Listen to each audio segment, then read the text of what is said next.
Alright, so the next discussion is gonna get talking and cracking on something very pivotal, that is need for effective digital transformation for greater depth and growth. The pace of digital transformation is at a full swing in India.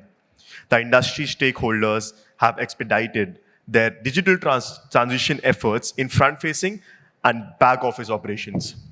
However, the road of year 2023-24 has to be a step ahead. It's time to emphasize on transformation in digital transformation. Joining us to discuss in detail are esteemed technology experts, including Prakash Seth, CIO IDBI Bank, Prashant Thakkar, Chief Technology Officer and Head, LIC Mutual Fund, Deepak Sharma, Chief Digital Officer, Kotak Mahindra Bank, Sandeep Ranjan, Chief Digital Officer, Shriram Housing Finance Limited, Sivakumar Nandipati, Chief Digital Officer, Fedbank Financial Services Limited, Fedfina. And this session will be moderated by Kunal Pande, National Co-Head, KPMG. Please join me in welcoming our esteemed guests up on the stage, ladies and gentlemen. Very good morning, everyone. Thank you. I think I'm very happy and privileged to have such an eminent group of panelists. And the topic is something which is really important and also close to my heart. Before I just start off with my set of questions, maybe just spending a couple of minutes on what's happening broadly. A few years back when we used to talk about, for example, what's happening in digital payments and various statistics used to come out, it used to cover non-cash. Cash was considered the king.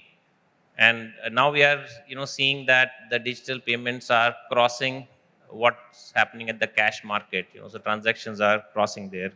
We're seeing huge amount of growth happening in digital lending. Mobile has become the primary mode for payments, broking, lending, and few others. We are seeing huge amount of partnerships coming in, and fintechs are again playing a huge role there.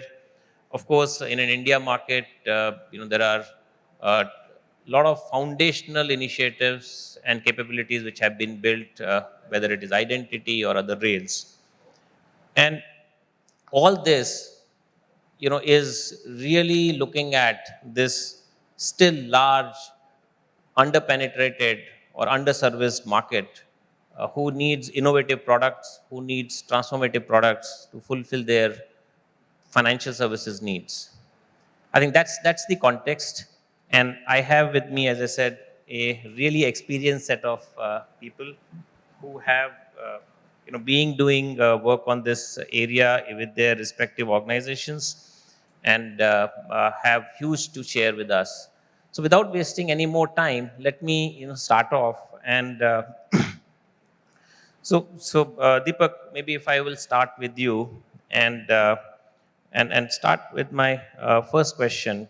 BFSI players, as we see, along with fintechs, have been rolling out innovative digital products. And we have been witnessing really explosive growth and are seeing, things moving, as I said earlier, not just in payments, lending, broking, but many newer areas, even in the corporate banking side. So the question to you is, what in your view is the next big area of digital disruption and growth? Yeah, thanks, Kunal, for inviting me over.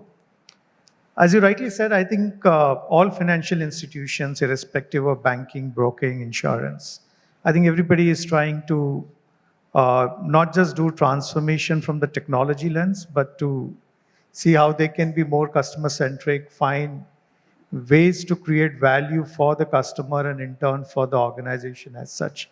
So all the initiatives, either you call it transformation, innovation, new platforms, are focused clearly at driving those outcomes. Now, where are we moving next? I think there are two big trends I'm seeing across financial service landscape. One is most institutions today are trying to become fintech in themselves because they do realize that they have customers, they have a business model, they also have a revenue to back themselves up. What they needed, or probably what they lacked, was the speed and agility to move fast, both on the technology and changing the customer centricity in the way they were doing. So channels and products are becoming more of service and platforms. I think that's one big shift we are seeing, and this shift is happening universally. I think the second shift that we are seeing is everybody is realizing that while we build our own platforms, we want customers to come to us for every single financial product, be it insurance or broking or loans or cards. But it's not that customers always think of only going to the manufacturer, which is a financial institution.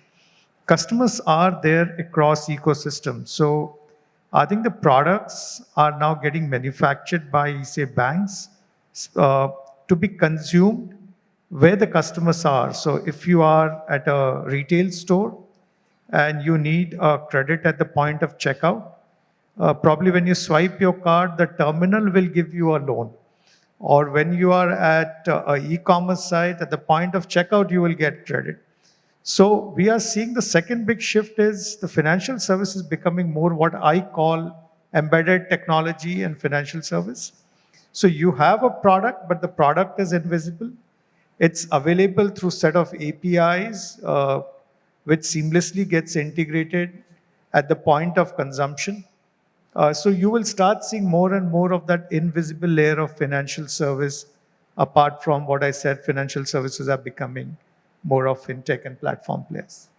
Thanks, Deepak, for sharing your thoughts and the point on banks becoming fintech. Looking at platforms to roll out and enable services, and also about how do you partner manufacturer and the point of service. So moving forward, if I could now Om, come to you and request your thoughts on the same question, and also probably would like to add that many times it is said that financial services, and probably if you think of banking services, they are the second service. They are servicing some primary need of the customer who is willing to buy a car, or maybe wants a import to be done, or whatever, right? So in that context, again, if you look at what in your mind, is the next big area of digital disruption and growth? Thank you, Kunal. So basically, the next big disruption what we are uh, expecting would be uh, how well we can define the customer persona and his behavioral spends, right?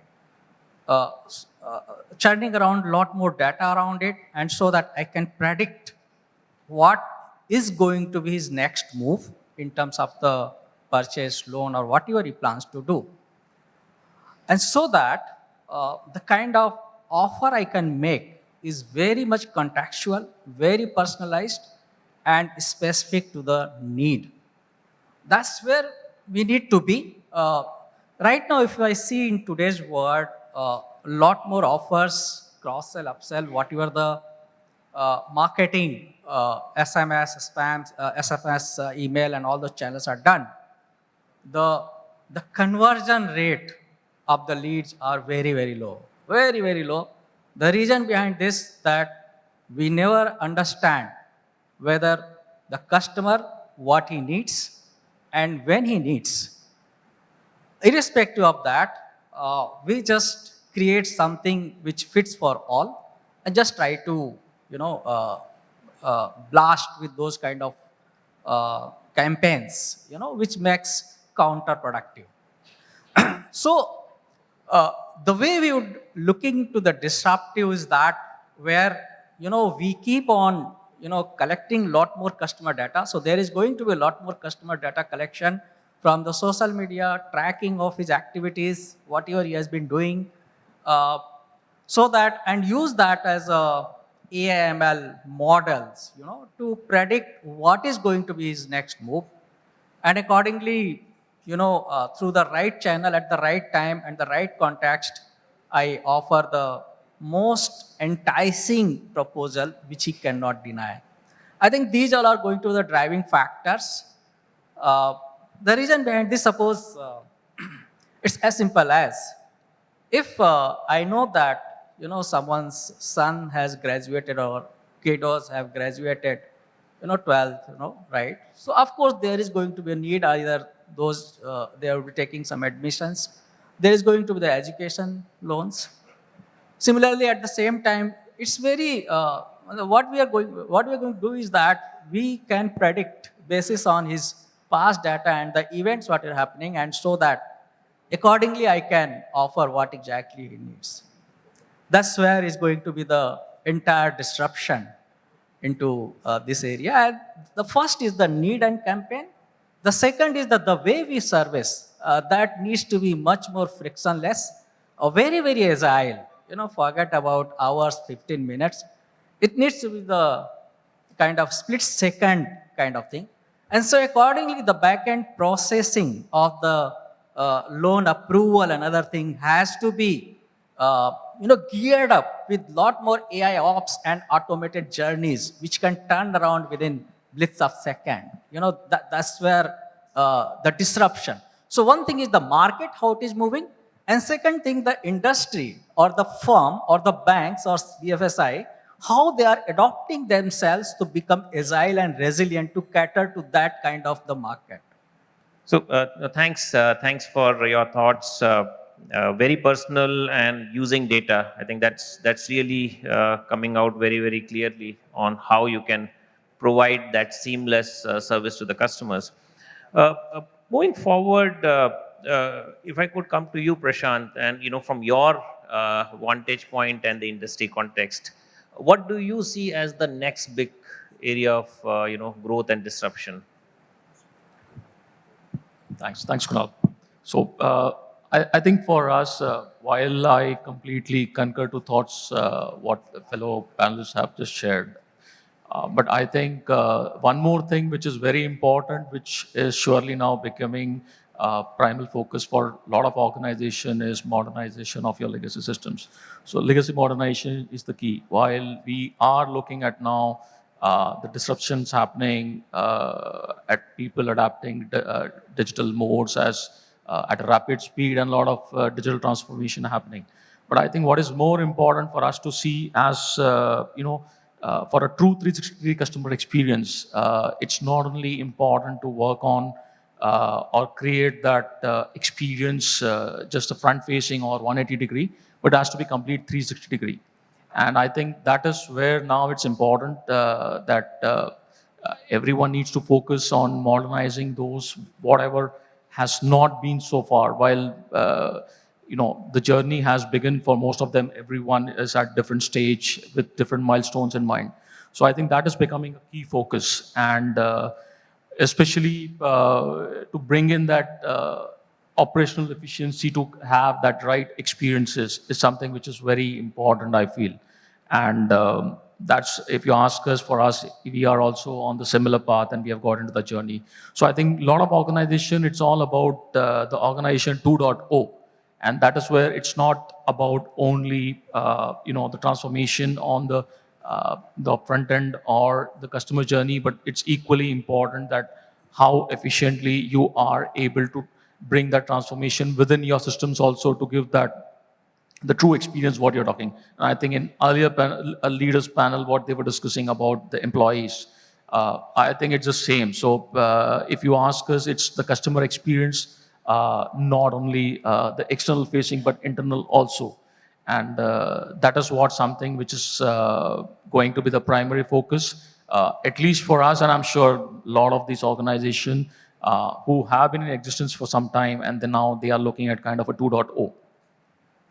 Thanks. I think very important point, and I'm sure many of you also would have experienced that if the process is on the happy path, it is really going fine. But the moment many times it moves away from the happy path, it creates a lot of challenges. So completely understand what you're saying, and very, very important point about the 360-degree capability and modernizing of the stack from end to end. I think that's really important.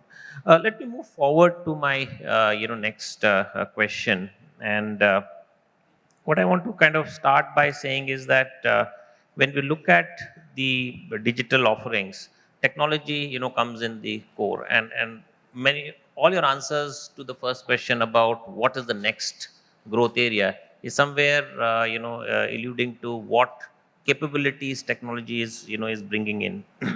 And we are looking now AI. I think every other discussion, every other news item talks about AI, generative AI, which is going to be transformational. We're talking about 5G, IoT, even metaverse, where probably a large part of economics will go into metaverse. So many new things are happening, and we are looking at building anytime, anywhere, autonomous, not just automatic, and fast-paced systems. So if we look at all this, there is always a problem which we need to solve about things being reliable, safe, secure. So with that as a context, if I come to my question, what in your view should BFSI companies do to benefit from these developments, and also your mantra to handle these associated risks? So let me pose that question, Sandeep, to you, and would like to hear your thoughts and your experiences and anything which you could share as examples to the audience. So, innovative technologies have always been there, and this I learned this a long time ago in my career is the innovator's dilemma, right? When I say that, what I mean is you may be the first one to innovate and do things that you do, but the competition will catch you up very, very soon. So the best way to handle this scenario is to be present in all innovations that is there in a small way, so that you are ready when that inflection point comes in that kind of innovation that happens. Touching back as well, right? So the first question was also on what is the next level of disruption on the lending, and you said digital lending per se has already kind of got into transformational. I would like to break that into two. Digital lending, we primarily think only of unsecured lending, which is small ticket size, personal loan, etc., which has been thoroughly digitized. You can get a personal loan in 10 seconds, 20 seconds, 30 seconds. But coming home to where I am in Shriram Housing, on the secured side, where we deal with mortgages, etc., there's still a lot to do still, right? So you may be able to get your sanction letter in, say, hours or days, but actual disbursement will still take you multiple days to complete the transaction. Now, there's a lot of downstream systems that are still needs to be innovated, that still needs to be digitized for us to kind of get that seamless experience for the customer. So I'm saying disruptions in that downstream processes, systems, and for example, a legal or technical that we need to do still happens offline. There are very few states that we are able to do legal or technical online, or for that matter stamp paper procurement. Right? All this needs, and I'm not saying we haven't started the journey. We have come a long way, but still a long way to go in kind of completing that journey seamless. On the new innovation, right? So on the new innovation side, yes, as a company, we keep on participating in as much testings, etc., on the new platforms that we do. For example, AI, voice bot, etc. We keep on doing that. When it will reach the point of scale that we say that this is going to be probably complementing the business completely, that's still some time to go on that. But we do that, and we kind of put our hands in everywhere so that we are present and ready for the future. Thanks. So indeed, what I mentioned about payments and lending, payments has somewhere reached a threshold. Lending is on its way, showing lots of promise. So, but I agree with you completely that there is more to happen on few of the areas which you mentioned around secured side, where things have to improve. If I move forward and Shiva, ask you, what do you see as the from your perspective and your vantage point, in terms of the technologies, what is the next thing which is coming in, as well as when you look at the adoption of these technologies, what risks can come on your plate and how do you address that? So what would be your thoughts and advice on that. Thanks, Kunal, for this.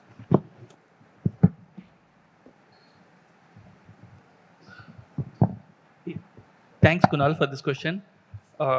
So the mantra, since you have pointed out the word mantra, the mantra I would wanted to, guys, all of you to understand is in a short form of tip the RSA.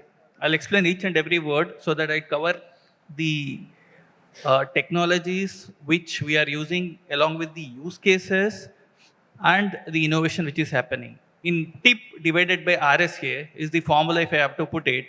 T stands for the TAT or time.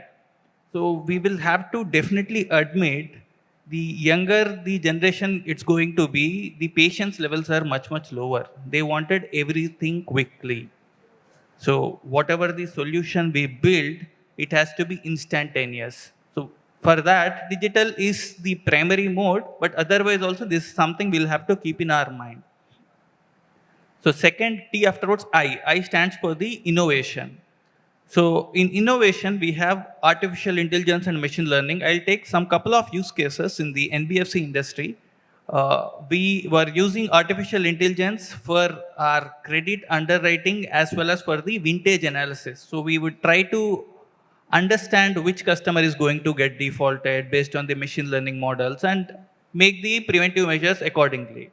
So this is I on the innovation. I will also give another example of metaverse, which recently started booming in. There are multiple banks and NBFCs have prepared a branch-wise model for metaverse. Someone has moved little extent and have partnered with the real estate people, where you using the metaverse you can see the property and you can give out your documents for the loan. So that's a good win-win situation for the two sectors which is happening in the innovation. Then after I, it's P. P stands for the personalization. So now anything which is targeted mass, people doesn't agree to take themselves as a part of it. So everyone wants and specific customized inputs thrown back to them. The first way is nothing but the communication. In any entity, it has to be, the communication has to be more customized in the way addressing the respective people to the basic levels, in the channel they need, in the time they are comfortable at. So these are some of the personalization items which we can look at. So that is TIP, tip. Now I have kept the denominator as RSA. So RSA, R stands for the regulatory, S stands for the security, A stands for the audit. Being in BFSI sector, we are under the lens of RBI, SEBI, IRDA continuously on our respective things. And whatever innovation or the agility you drive, we should ensure that we are meeting the compliance standards and the security protocols. Sometimes it's also win-win. Say suppose the Aadhaar masking is an example which I wanted to bring to your notice.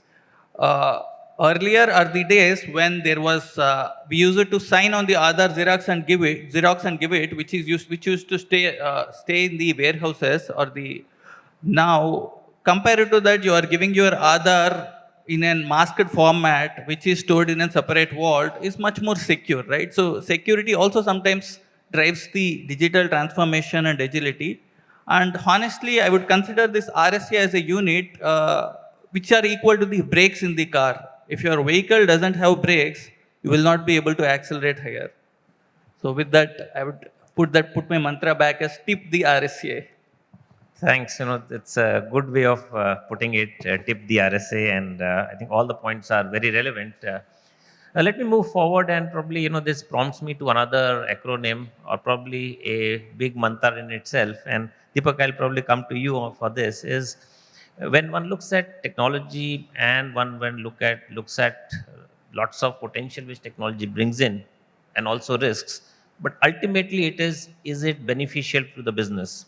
And the leaders at the top typically would look at what is the ROI, and that's again a challenge which one has to deal with. So what is your experience when you look at experimenting and adopting technology in a manner where it is safe, reliable, but ultimately delivering the benefits for the organization? So how do you go about looking at it? Any advice which you would like to share with the audience? No, great. I know there are some sponsors who are the tech players here. So keeping that sensitivity in mind, all I would say is that there are two types of businesses. Either technology is the business or technology is used for the business. Okay, I'm not talking about the ones who are technology is the business, because obviously every tech partner that you talk to, they will pitch whatever is their product, service, what it does. And I think today we are living in this complex world where the whole redundancy is so high. Every 6 months, 1 year, you will realize, oh, you could have done something better. Now there is a new tech stack, something else can change. So I think we are seeing the consumerization of technology, just like we buy different shoes and shirts and then you find the new fashion. And the old ones are now probably at a discount because the new one is available. So why I'm bringing this in is I think we all at times tend to fall in love with technology, and the fascination around technology is amazing, okay? It can even be addictive to an extent.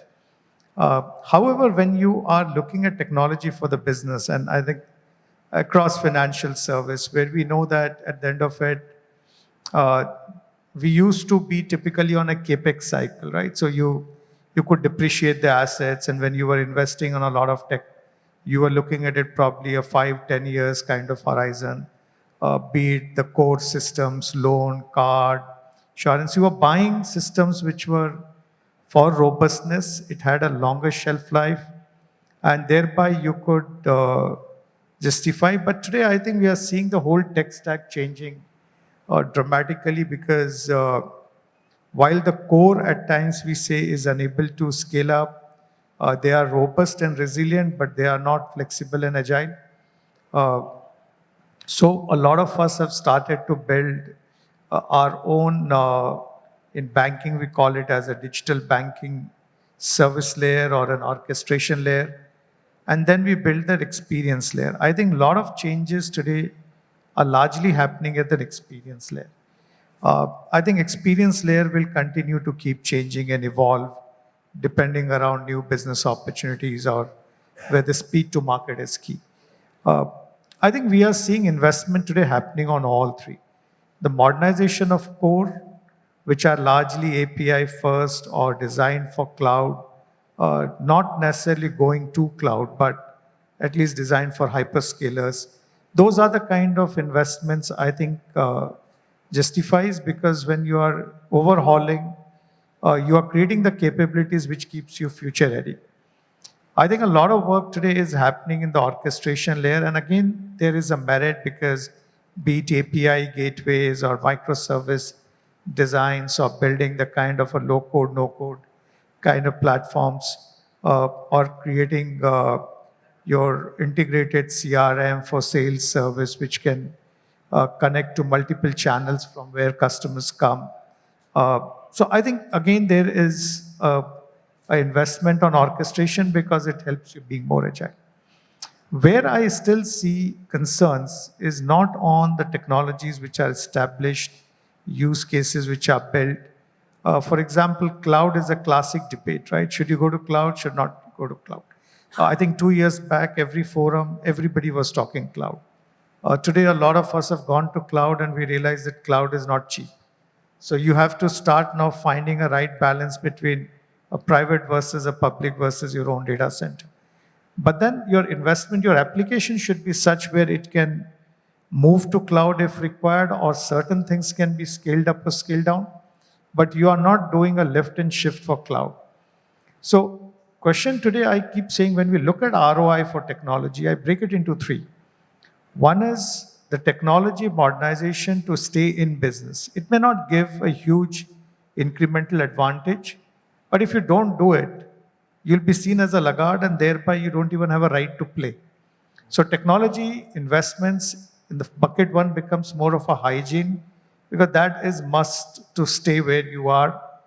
The second part of technology is what we call is technology for new business models, where you are driving growth, customer acquisition, or probably kind of automation, which is leading to save, be it at the contact center or operations and driving efficiency, which again gets connected beautifully into the revenue matrix or cost saving matrix. The third is the difficult one, which is where all the emerging tech conversations are. For example, today we are talking of generative AI. I know it's a cool thing to say, but a few days back I was telling someone, if you have to use Gen AI in financial service, where will you use? It's not about bringing, you have data. Obviously, the large language models can be deployed even on-prem. But again, there's a huge cost to compute. So the question is, when you are investing on a Gen AI, where will you apply? And there are obviously some use cases which may not look very cool. For example, one of the use cases that we found is on the contact center side. That when you are serving customers, and if you can get your contact center agent's information at the tip of what customer needs to know, he or she doesn't need to go through 20 systems before she can give an appropriate response to customer. And if that can lead to drop of even 20% of the call handling time, you straight away can take 20% off the cost. So I think one has to be very clear about, when adopting emerging technologies, where do you want to apply? And again, are those applications part of existing business driving efficiency? Or again, are some cool gizmos which you are doing it only to grab headlines but no real business case?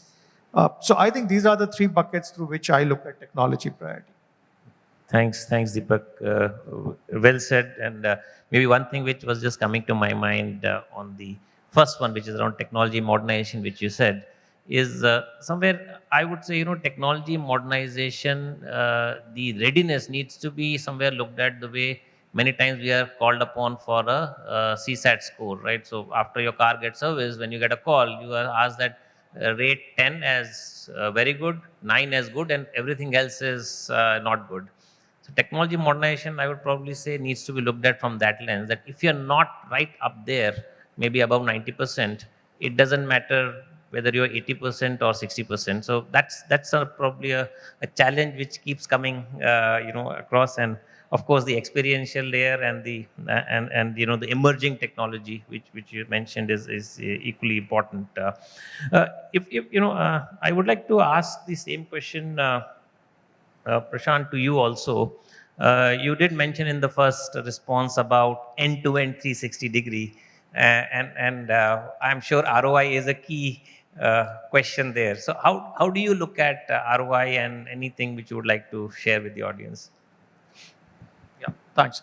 Yeah, so primarily, as an organization, when we look at the strategy overall, the key, what we look at, the three primary or main pillars, what we looked at is, of course, a customer experience being at the forefront.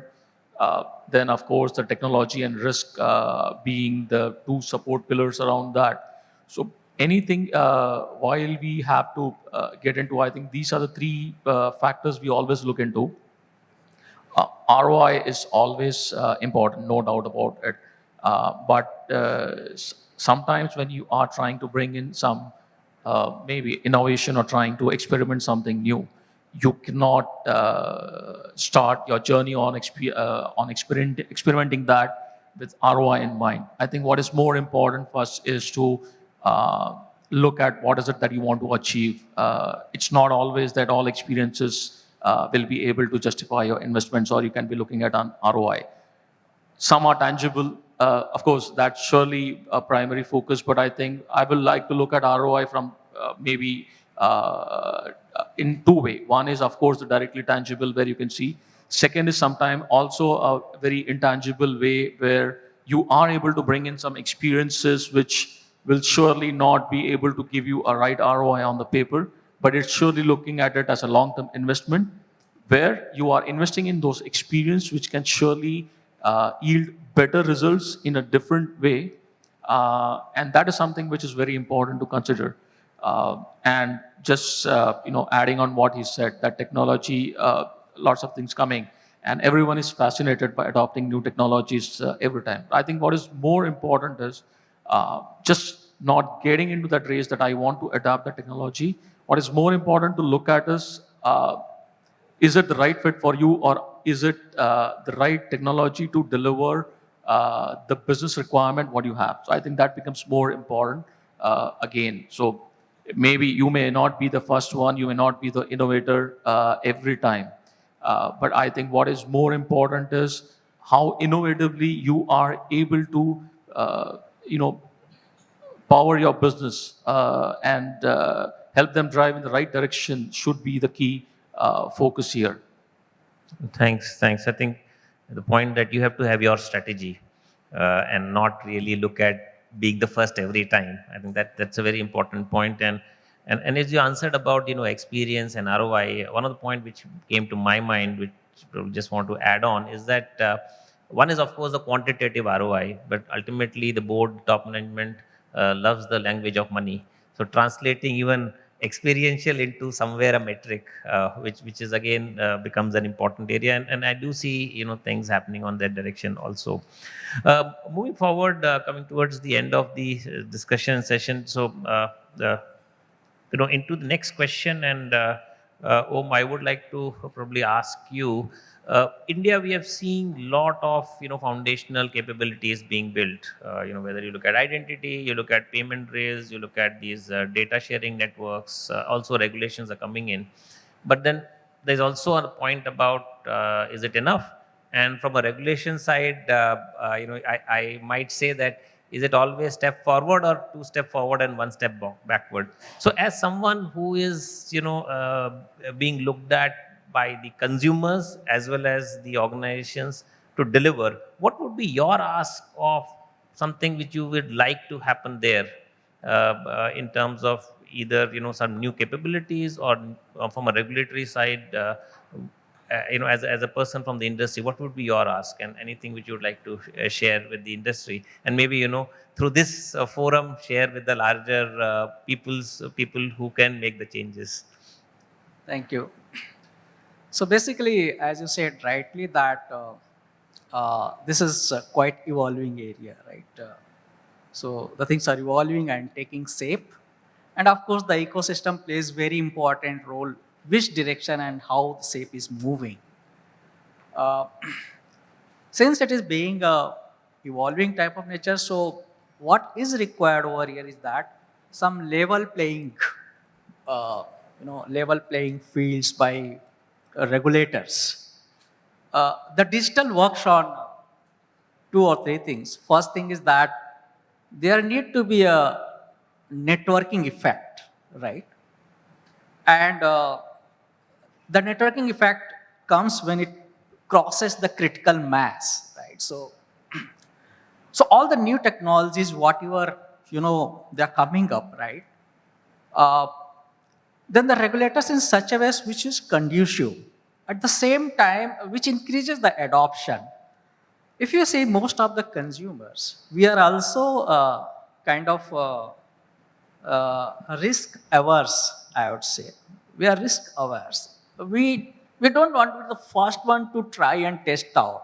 Whether you take consumer or you take a service provider or you take bank, who you are, right?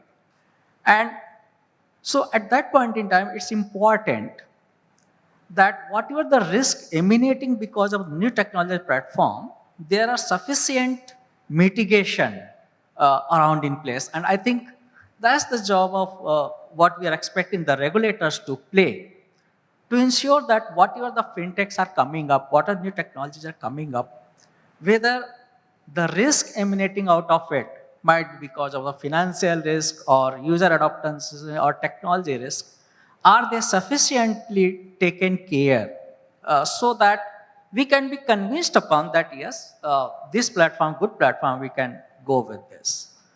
That's what is my view about it. Thanks. Sandeep, if I could ask you to share your thoughts on the same side. So personally, I believe regulations are good for the growth, and there's a reason behind it. So today, all of us talk about UPI as a big payment platform, billions of transactions, etc. But I don't know if anybody would remember now, 10, 12 years ago, mobile payments were still very, very nascent, and there was no regulation. There were no, interplay happening, etc., between the banks and the service providers. There used to be a company called M-Check, Paymate, etc., which was the first mobile payments company. Now, from there to where we have reached now is also because of the regulations that came in by RBI, which made interoperability possible. Otherwise, we were just a bunch of banks trying to transfer, and give mobile payment services to the customers. So, in a way, the regulation does bring in level playing field for everybody. It regulates the market, it frames the guidelines, frameworks, etc., which can then have the network effect after that. So in my view, I think the regulations are good. It creates one single framework for everybody. And what happens is people who have come late, it's easy for them because they have to just comply those regulations. For people who are the innovators, right, they get into an issue because they've already obviously designed their workflows, products, etc., in a certain way, and then they have to adapt or adhere to these guidelines, etc. That becomes a challenge for them. And this is why traditionally in the finance industry, you would see people coming a little late on the innovation side had to go full-fledged. Thanks. I think good perspective. In fact, when you were mentioning about that, what came to my mind also is sandboxes, which various regulators are building and allowing the innovations to be tested before they are rolled out in the life. So definitely a role to play there, and lot of good work happening. I think we're coming towards the end of the session. So maybe last words, Shiva, from your side, anything on this dimension or an IOI, a brief answer from your end.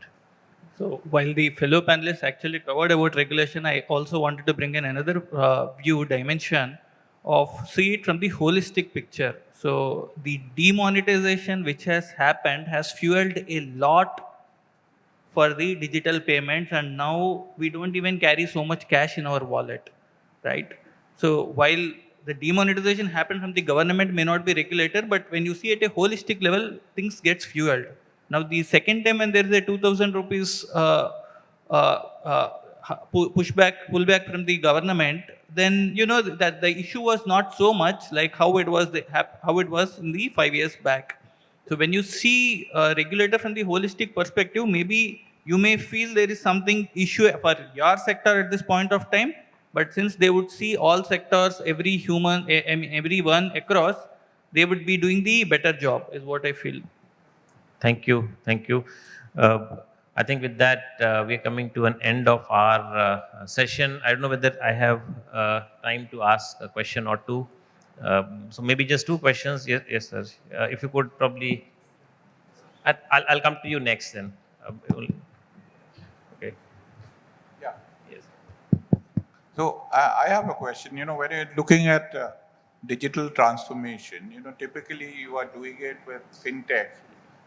Fintechs who are providing you digital leads, or they're providing you a technology capability.